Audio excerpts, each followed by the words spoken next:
Hello student, we will study our second poem, A Tiger in the Zoo. In this poem, the poet compare a tiger in the zoo with a tiger in its natural environment. यानी कि इस poem में poet ने एक ऐसे tiger की compare यानी एक ऐसे टाइगर की तुलना एक ऐसे टाइगर से की है जो नेचुरल एनवायरनमेंट में रहते हो। ठीक है, एक ऐसा टाइगर जो जू में हो, चिड़ियाघर में हो, और एक ऐसा टाइगर जो नेचुरल एनवायरनमेंट में हो, उन दोनों में क्या तुलना है, उन दोनों की लाइफ कैसी होती है।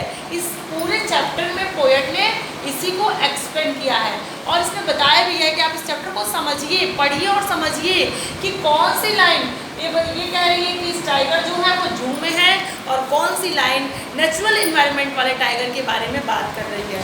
So listen carefully. Now start our poem. He talks in his vivid strips, the few strips of his cage on pads of velvet quiet in his quiet place. यानी कि एक वेलवेट क्वाइट क्या कहते हैं, on pads of velvet quite, चुपचाप से।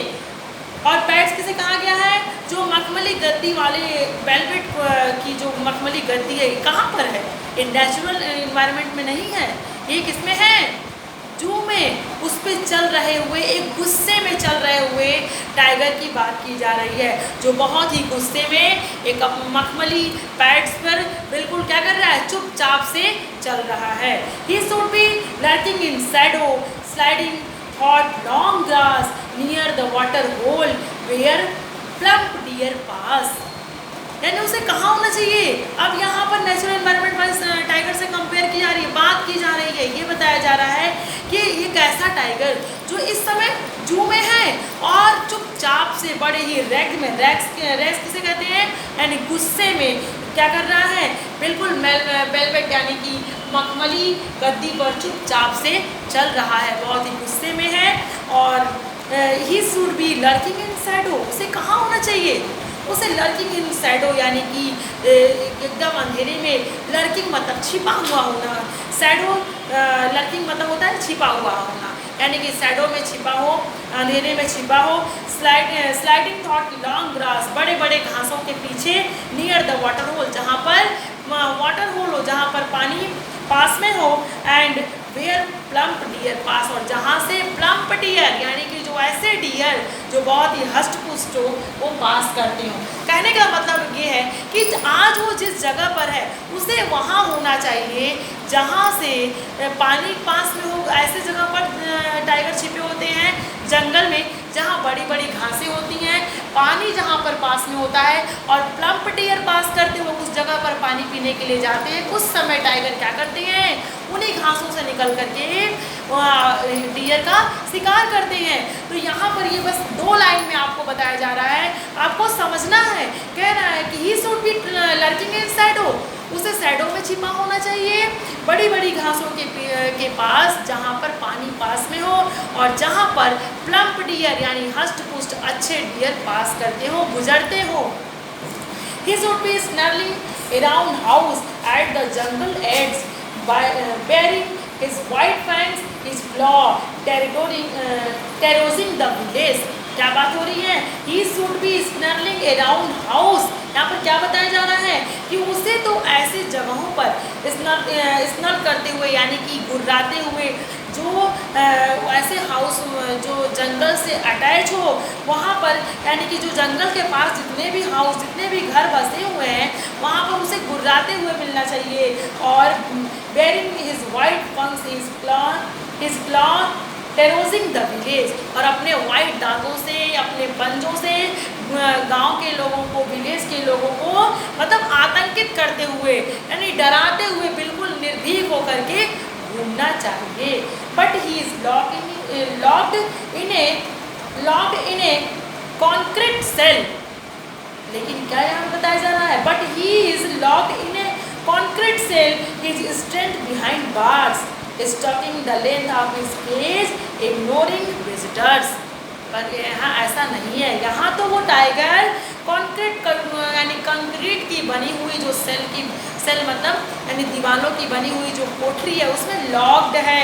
उसके जो स्ट्रेंथ है, जो उसकी ताकत है वो बार्स के पीछे, बार्स किसे कहते हैं, जो सलाख जिसको बोलते हैं, जो सलाखें होती हैं, यानी सलाखों के पीछे उसकी ताकत यहाँ पर छिपी हुई है। Stalking the length of his cage ignoring visitors, और इस तरह से वो पूरे अपने पिंजड़े में विजिटर्स को इग्नोर करता हुआ बिल्कुल गुस्से में घूम रहा है। यानी कि वो टाइगर जू में चुपचाप से गुस्से में घूम रहा है। उसे कहाँ होना चाहिए, उसे ऐसे माहौल में होना चाहिए। वो उसका जो इन्वायरमेंट है, जो नेचुरल इन्वायरमेंट है, वहाँ के बारे में बताया गया कि जो नेचुरल इन्वायरमेंट है वहाँ की अपेक्षा वो कहाँ पे है, इस समय चिड़ियाघर में कैद है। He hears the last voice at night, the patrolling cars, यानी वो क्या वहाँ पर कर रहा है, पेट्रोलिंग करती हुई कार्स के लास्ट वॉइस को, यानी रात में अंतिम आवाज़ को सुनता है। And stars with the brilliant eyes at the brilliant stars, और अपनी चमकती हुई आँखों से चुपचाप से स्टार्स को देखता रहता है।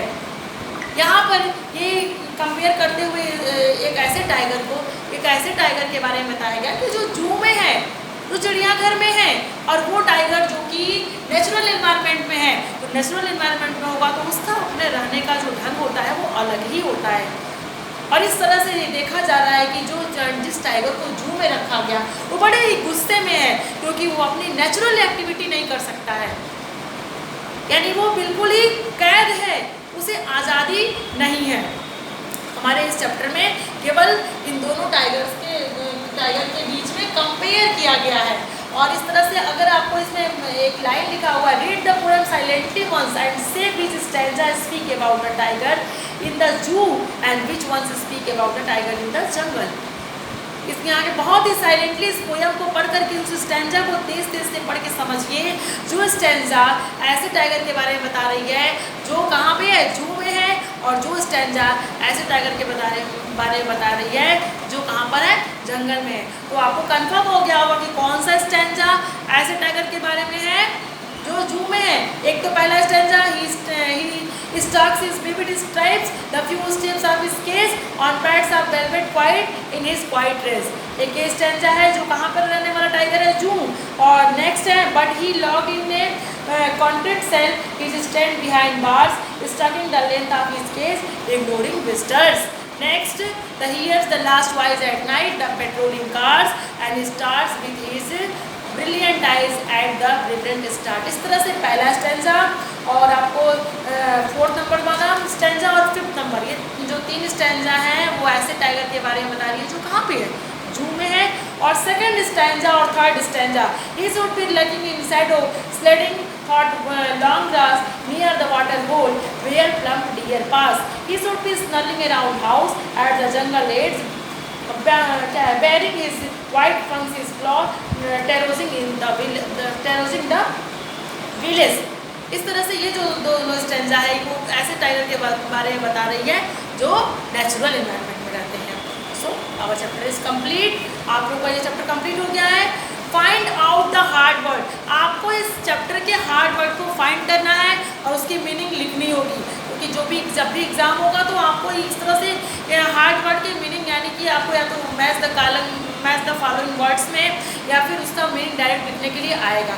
सो आप क्या करेंगे, आज आपको जितने भी हार्ड वर्ड है उसको फाइंड कर लीजिएगा। Thank you.